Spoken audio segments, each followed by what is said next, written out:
Hello friends, welcome back to our channel. हम कर रहे हैं आपका क्लास 9th की एनसीईआरटी एग्जाम्पलर को, जिसमें हम ऑलरेडी 6 चैप्टर अपलोड कर चुके हैं। अगर आप चैनल पर नए हैं तो आप चैनल पर जाकर प्लेलिस्ट देख सकते हैं। देखिए, यहाँ पर आपका जो आरआरबी ग्रुप डी के एग्ज़ाम चल रहे हैं उसमें आपको एनसीईआरटी एग्जाम्पलर से डायरेक्ट क्वेश्चन देखने को मिल रहे हैं, सीधे सीधे। तो एनसीईआरटी के साथ साथ एनसीईआरटी एग्जाम्पलर की क्वेश्चंस को सॉल्व करना सभी एग्जामों के लिए बहुत ज़्यादा इंपॉर्टेंट है। अभी जो आरआरबी ग्रुप डी के एग्ज़ाम अभी होने रहते हैं, जिन बच्चों का भी एग्ज़ाम होना है उन्होंने सॉल्व करके ज़रूर जाना है। चैनल पर नए हैं तो चैनल को सपोर्ट कीजिए, चैनल को जल्दी से फटाफट 1K तक पहुंचा दीजिए और ज़्यादा से ज़्यादा अपने दोस्तों के साथ शेयर कीजिए। क्लास 10th की एनसीईआरटी के नीचे कमेंट बॉक्स में आपको एक दूसरे चैनल का मेरे लिंक मिल जाएगा, जो कि है माही बायोलॉजी क्लासेस। वहाँ पर आपको क्लास 10th की एनसीईआरटी एग्जाम्पलर मिल जाएगा। चैप्टर है आपका जीवों में विविधता। फर्स्ट क्वेश्चन आपकी स्क्रीन पर है। गलत वाक्य चुनिए। आपने इन सारे स्टेटमेंट से गलत को चूज करना है। एक कोशिकीय यूकैरियोटिक जीवों को प्रोटिस्टा जगत में रखा गया है, एकदम सही है। ये चीज़ें मैंने आपको क्विक रिवीजन वाले वीडियोस दिए हैं, वो ज़रूर देखेंगे। मेरे चैनल पर वो अपलोडेड हैं, आप उनको ज़रूर देखिए। क्विक रिवीजन आपका बताया गया है। जो सभी एक कोशिकीय जीव होते हैं और यूकैरियोटिक होते हैं, वो सारे कहाँ हैं? जगत प्रोटिस्टा के अंदर है, एकदम ठीक है। विटेकर द्वारा कोशिका संरचना, पोषण के स्रोत एवं प्रक्रिया को ध्यान में रखते हुए जीवों को 5 जगत वर्गीकरण में बांटा गया था, ठीक है। मोनेरा जगत एवं प्रोटिस्टा जगत दोनों स्वपोषी तथा विषमपोषी हो सकते हैं। देखिए, आपके कुछ बैक्टीरिया भी ऐसे होते हैं जो स्वपोषी होते हैं और कुछ प्रोटिस्टा में। देखिए, प्रोटिस्टा में सभी वो एक कोशिकीय जीव आते हैं, चाहे वो किसी भी जगत का एनिमल हो, पादप हो, लेकिन वो यूकैरियोटिक हो और आपका क्या है, प्रोटिस्टा में आएगा। एक कोशिकीय हो, एक कोशिकीय अगर कोई जंतु होगा तो वो प्रोटिस्टा में होगा, एक कोशिकीय कोई कवक होगा वो प्रोटिस्टा में होगा। इसीलिए कहा जाता है कि प्रोटिस्टा जगत की जो है बाउंड्रीज जो है, सीमाएं जो है, निर्धारित नहीं है, ठीक है। और इसमें ज़्यादातर जो जीव होते हैं वो जलीय होते हैं। तो आपका बिल्कुल ठीक है, उसमें अगर कोई प्लांट होगा तो वो स्वपोषी तो हो सकता है और विषमपोषी भी होते हैं अगर कोई कवक होगा तो। फिर डी ऑप्शन पर आते हैं। जगत, मोनेरा जगत के जीवों में सुस्पष्ट केंद्रक होता है, जो कि एकदम गलत है।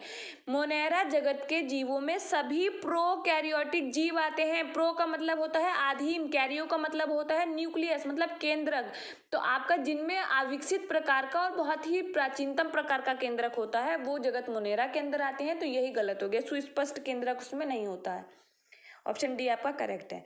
नेक्स्ट क्वेश्चन, निम्नलिखित में से किसमें जल संवहन के लिए विशिष्ट ऊतक पाए जाते हैं? तो देखिए, आपको यहाँ पे प्लांट्स दिए गए हैं, ऑप्शन में प्लांट्स दिए गए हैं, पादप जगत के उदाहरण दिए गए हैं। देखिए, पादप जगत के अंदर 5 समूहों को रखा गया है, जिसमें आप देखते हैं थैलोफाइटा, जैसे एल्गी है आपका, शैवाल। फिर आता है ब्रायोफाइटा, टेरिडोफाइटा, जिम्नोस्पर्म जिसको आप अनावर्त बीजी कहते हैं, और एंजियोस्पर्म जिसको आप आवर्त बीजी कहते हैं। अब यही इनके विकास का क्रम भी आपने ध्यान रखना है। सबसे निम्नतम शैवाल होते हैं, उसके बाद ब्रायोफाइटा, टेरिडोफाइटा, जिम्नोस्पर्म, एंजियोस्पर्म। जब विकास का क्रम चल रहा था तो सबसे पहले संवहन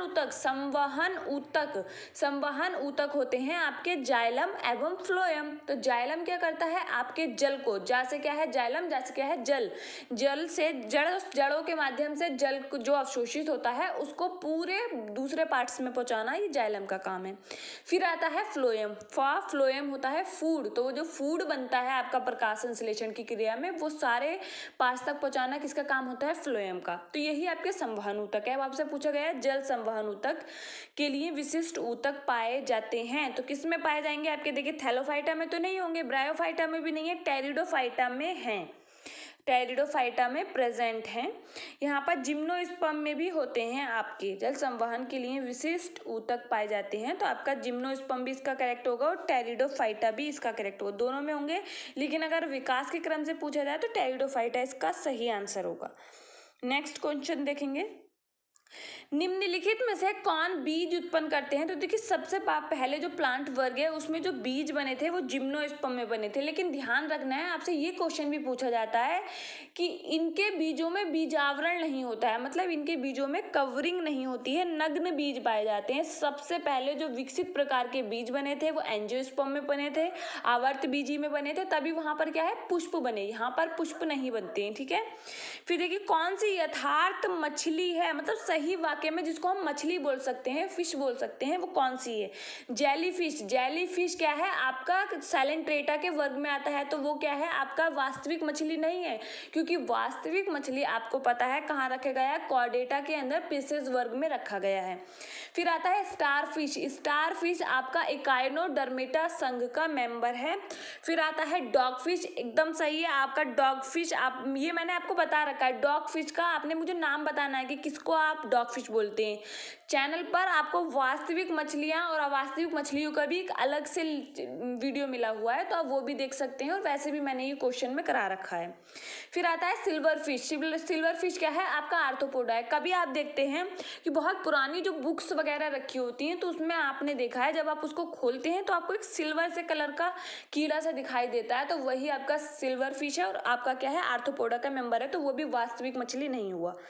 फिर देखते हैं निम्नलिखित में से कौन सा प्राणी समुद्रों में पाया जाता है? देखिए, आपने दो संघ का नाम ध्यान रखना है जो एक्सक्लूसिवली आपको समुद्र में मिलता है, मतलब पूर्णतः आपको कहाँ मिलते हैं? समुद्र में मिलते हैं।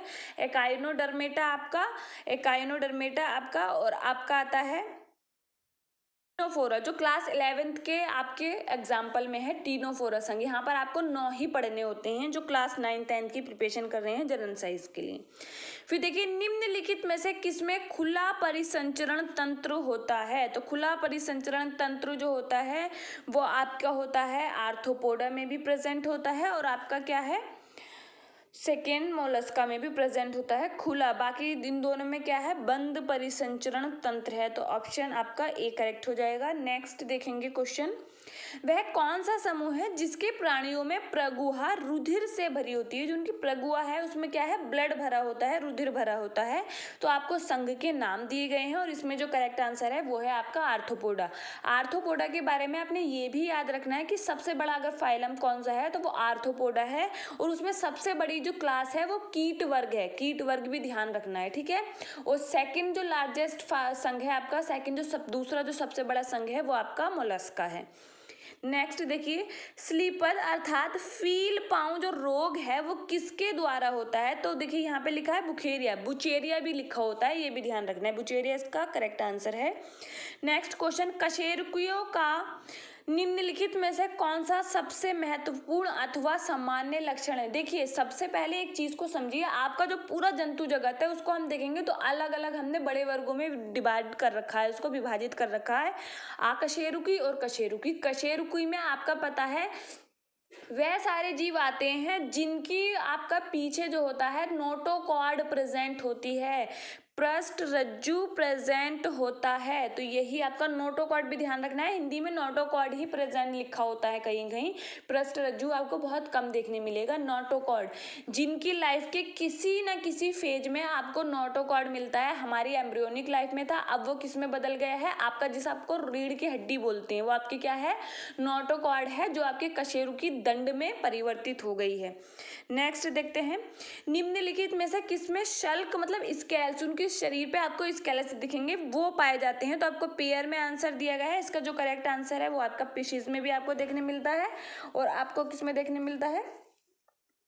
सरीसृप में भी देखने मिलता है। तो सेकंड एंड थर्ड करेक्ट, तो सी आंसर आपका करेक्ट है। नेक्स्ट क्वेश्चन देखेंगे, गलत वाक्य को चुनिए। इसमें से आपने गलत स्टेटमेंट को चुनना है। तो देखिए, एवीज वर्ग के पक्षी समतापी अंडे तथा हृदय में 4 वक्ष होते हैं। ठीक है भैया, समतापी होते हैं मतलब आपका वार्म ब्लडेड होते हैं, गर्म खून वाले कौन से हैं? आपके एवीज पक्षी जो होते हैं उनका ब्लड कैसा होता है? स्तनधारियों की तरह गर्म वार्म ब्लडेड होते हैं, अंडे देने वाले होते हैं, पता है। और इनके हृदय में आपके 2 ही जगह आपको हृदय में 4 कक्ष देखने मिलते हैं, स्तनधारियों में और आपका किस में? आपका पक्षी वर्ग में। और साथ में एक जो आपका अपवाद है वो क्या है? आपका क्रोकोडाइल है। उसके सारे मेंबर में तो 3 वक्षीय होता है, लेकिन क्रोकोडाइल के मगरमच्छ के अंदर 4 वक्षीय आपका हृदय होता है। फिर आता है सेकंड ऑप्शन, फर्स्ट तो सही है, तो मतलब ये तो आंसर नहीं होगा। सेकंड देखिए, एबीज वर्ग के पक्षियों के शरीर पर शरीर परों से ढका होता है, इसके अग्रपात रूपांतरित होकर पंख बनाते हैं और ये फेफड़ों के द्वारा सांस लेते हैं, बिल्कुल ठीक है। जिनके आगे के जो पैर होते हैं वो क्या होते हैं, रूपांतरित हो जाते हैं और वो क्या बन जाते हैं, पंख बन जाते हैं। और पता है कि पूरा शरीर पंखों से उनका ढका रहता है, तो ये भी करेक्ट है, ये भी आंसर नहीं होगा। मछलियों, जलस्थली जीव तथा रेंगने वाले जीव सभी अंडे देने वाले अंड प्रजक होते हैं, एकदम ठीक है। फिर आता है स्तनधारी वर्ग के प्राणी सदैव जरायुज। जरायुज का मतलब होता है जो बच्चों को जन्म देते हैं, अर्थात बच्चों को जन्म देते हैं। और अंडयुज का मतलब होता है जो पहले अंडे देते हैं और उससे बाद में बच्चे का जन्म होता है। तो यहाँ पर जो गलत स्टेटमेंट है वही देखिए, स्तनधारी के ज्यादातर अधिकांश जो होते हैं वो जरायुज होते हैं, लेकिन अपवाद भी है। जैसे आप प्लेटिपस को देखते हैं, वो इसका क्या है, अपवाद है। तो ये गलत हो गया, यहाँ पर जो है वो गलत हो गया। यहाँ पे सदैव लिखा है ना, सदैव जरायुज होते हैं, तो यही गलत है। और ऑप्शन नंबर डी ही आपका करेक्ट आंसर है, क्योंकि आपने गलत स्टेटमेंट चुनना था। फिर देखिए, टेरिडोफाइटा में कौन सा अंग नहीं होता है, मूल मतलब जड़, तना, पुष्प या फिर पत्तियां। तो अभी मैंने आपको बताया सब पुष्प आपके कहाँ मिलते हैं, सिर्फ और सिर्फ आपके जिम्नोस्पर्म में मिलते हैं, आवर्त बीजी में मिलते हैं। तो यहाँ पर आपको पुष्प नहीं मिलते। पॉरीफेरा संघ के सदस्य को चुनिए, मतलब आपने एग्जाम्पल बताना है पॉरीफेरा संघ का। तो देखिए, स्पॉन्जिला जो होता है वो क्या है, पॉरीफेरा संघ का मेंबर है, ऑप्शन ए करेक्ट है। नेक्स्ट, कौन सा एक जलीय प्राणी नहीं है। तो देखिए, फाइलेरिया जो है वो एक जलीय प्राणी नहीं है। बाकी आप देखेंगे हाइड्रा, जेलीफिश, कोरल, ये सब क्या है, जलीय प्राणी हैं। एम्फीबियनों में नहीं होता है, जो एम्फीबियन होते हैं, जो उभयचर होते हैं, उनमें आपने बताना है कि क्या नहीं होता है। 3 प्रकोष्ठ वाला हृदय, एकदम ठीक है। क्लोम या फेफड़े, ठीक है। शल्क या श्लेष्म ग्रंथियां। तो देखिए, एम्फीबियनों में ये सब तो होता है, लेकिन शल्क स्केल्स प्रेजेंट नहीं होते। अभी हमने देखा था कहाँ होते हैं, वो आपके पीसेस में होते हैं और आपके क्या है, सांप वगैरह में होते हैं। फिर देखिए नेक्स्ट, बिना केंद्रक एवं कोशिकांगों वाले जीव कौन से वर्ग में आते हैं। तो देखिए, मैंने अभी बताया था, जगत मोनेरा जो है वहां पर क्या होता है, आपका केंद्रक मतलब वास्तविक केंद्रक नहीं होता है उसमें, ना ही तो केंद्रक झिल्ली होती है, ना ही उसकी कोशिका में जो कोशिकांग होते हैं, जैसे माइटोकॉन्ड्रिया हो गया, क्लोरोप्लास्ट हो गया, आपका लाइसोसोम हो गया, ये सब कोशिकांग वहां पर अनुपस्थित होते हैं। तो ऐसे उसका उदाहरण देखना है आपने। साइनोबैक्टीरिया पता है, वो भी जगत मोनेरा के अंदर आता है, जिसको आप नीले हरे शैवाल बोलते हैं। आर्की बैक्टीरिया भी। तो यहाँ पर ऑप्शन 3 एंड 3 करेक्ट है, ऑप्शन बी आपका करेक्ट हो गया। नेक्स्ट क्वेश्चन, निम्नलिखित में से कौन सा सजीवों के वर्गीकरण के लिए लक्षण मापदंड नहीं है। तो यहाँ पर जो आपका करेक्ट आंसर है वो है ऑप्शन डी, क्योंकि पादप की ऊंचाई उसका कोई मतलब यहाँ पर नहीं है। फिर देखेंगे, प्रोटोकॉर्डेटा का जो विशिष्ट लक्षण नहीं है, प्रोटोकॉर्डेटा के बारे में बताना है, वहां पर संधिपाद इसका विशिष्ट लक्षण नहीं है। नेक्स्ट क्वेश्चन, एकाइनोडर्मेटा का चलन अंग है, जो एकाइनोडर्मेटा संघ है उसका बताना है कि आपने जो चलन अंग है जिनसे वो मूवमेंट कर सकते हैं, चल सकते हैं, वो क्या है, तो वो है नालपाद, जिसको आप वाटर कैनाल बोलते हैं हिंदी में। उसी से क्या करते हैं, वो चलन करते हैं। नेक्स्ट देखेंगे, कोरल प्रवाल के होते हैं। तो देखिए, जो सैलेंट्रेटा संघ होते हैं उसके कुछ मेंबर के होते हैं, कोरल के रूप में होते हैं। आपको पता है सबसे बड़ी कोरल रीफ कहाँ है, मैंने आपको बताया था, ऐसे चट्टानें सी बन जाती हैं, वो सबसे बड़ी कोरल रीफ कहाँ है ये आप बताएंगे, मैं आपको प्रीवियस क्वेश्चंस में करा चुकी हूँ। तो देखिए, इस तरीके के क्वेश्चन आपको मेरे यहाँ पर इंटरेस्टिंग, बहुत ही मजा आएगा जो आपके सारे क्वेश्चन को कवर करेगा। तो चैनल को ज़्यादा से ज़्यादा सपोर्ट करें और उसको सब्सक्राइब करें, दूसरों के साथ शेयर ज़रूर करें। तो देखिए, कोरल जो होता है, प्रवाल जो होता है, वो आपको सैलेंट्रेटा संघ में आता है और इसका जो यहाँ पर करेक्ट आंसर है वो है ऑप्शन डी, निवाही कॉलोनी में रहने वाले नाइडेरिया संघ के प्राणी। ध्यान रखना है, नाइडेरिया सैलेंट्रेटा को ही बोलते हैं, ये भी ध्यान रखना है। फिर देखेंगे नेक्स्ट क्वेश्चन, जीवों की वैज्ञानिक नाम पद्धति की व्यवस्था किसने दी। तो देखिए, जीवों को वैज्ञानिक नाम, द्विनाम पद्धति आपने जरूर पढ़नी है। कोई भी आपको आता है बहुत अच्छी बात है, नहीं आता है तो चैनल पर अपलोडेड है, आप इंपॉर्टेंट वीडियो में जाएंगे तो वहां पर आपको मिल जाएगी। तो ये कैरोलस लीनियस ने दी थी, क्या है ये आपने देखना है। नेक्स्ट देखेंगे, संपूर्ण, वेट मिनट, संपूर्ण रूप से उपास्थि का बना कंकाल प्रेजेंट होता है, मतलब किस में होता है आपका संपूर्ण रूप से, जो आपका कंकाल उपास्थि से बना हो तो वो शार्क में होता है। निम्नलिखित में से कौन एक एनिलिडा प्राणी नहीं है। तो आपका अर्चिन एक एनिलिडा प्राणी नहीं है, वो मोलस्का में आता है। नेक्स्ट देखेंगे, अर्चिन से आपका एकाइनोडर्मेटा में आता है। सिस्टमा नेचुरी नामक पुस्तक निम्नलिखित में से किसके द्वारा लिखी गई थी? तो लीनियस की बुक है सिस्टमा नेचुरी, जिसमें उन्होंने द्विनाम पद्धति को भी दिया था। कार्ल वॉन लीने का योगदान विज्ञान की किस शाखा में? देखिए उनका योगदान बहुत सारी शाखाओं में है, लेकिन आपने बताना है कि विज्ञान में कहाँ पर उनको सबसे ज्यादा योगदान उन्होंने दिया है। तो देखिए वर्गीकरण, इसलिए कार्ल लीनियस को ही, कार्ल लीनियस का ही नाम है। कार्ल लीनियस को आप क्या बोलते हैं? वर्गीकी के पिता भी बोले जाते हैं वर्गीकरण से। फिर देखिए वास्तविक अंक किस संघ में, वर्ग में नहीं होते हैं? तो ध्यान रखना है वास्तविक अंक जो अगर आप देखेंगे तो ऑप्शन बी आपका करेक्ट होगा, सिलेंटेटा में अनुपस्थित होते हैं। नेक्स्ट देखेंगे, कठोर कैल्शियम कार्बोनेट से बनी संरचना का कंकाल के रूप में निम्नलिखित में से किसके द्वारा इस्तेमाल किया जाता है? तो ऑप्शन नंबर ए करेक्ट है, एकाइनोडर्मेटा के। नेक्स्ट क्वेश्चन, निम्नलिखित में से किसकी खंडीय व्यवस्था में विभेदन होता है? मतलब जिनका शरीर क्या हो, खंड में व्यवस्थित हो। तो ये जो आपका करेक्ट आंसर है वो है आपका ऑप्शन ए, जोंक में। वर्गीकीय पदानुक्रम के में कुल कौन से दो मध्य के बीच में आते हैं? फैमिली के बीच में कौन सा आता है? देखिए आपने, अगर आप हिंदी में ध्यान, इंग्लिश में ध्यान रखेंगे तो ज़्यादा बेटर होगा। जैसे आप ध्यान रखें KPC ऑफ, और फिर ध्यान रखें GS। तो यहाँ पर आता है kingdom, phylum, class, order, family, genus, species. नीचे से जाएंगे species, genus, family, order, class, आपका फाइलम एंड आपका किंगडम। तो यहाँ पर आपने बताना है कि कुल के मध्य में कौन से दो आते हैं। तो यहाँ पर जो आपका करेक्ट आंसर है वो है ऑप्शन बी, गण एवं वंश। नेक्स्ट देखेंगे, 5 जगत वर्गीकरण की पद्धति निम्नलिखित में से किसके द्वारा प्रस्तुत की गई थी? RH व्हिटेकर ने 1969 में दी थी। 5 जगत थे, मोनेरा, प्रोटिस्टा, कवक, पादप और जंतु। सुभाषित केंद्रक किसमें नहीं पाया जाता है? तो आपको पता है आपका जगत मोनेरा में नहीं पाया जाता है। उसका जो मेंबर है वो क्या है? नीलहरे शैवाल, जिनको आप साइनोबैक्टीरिया भी बोलते हैं।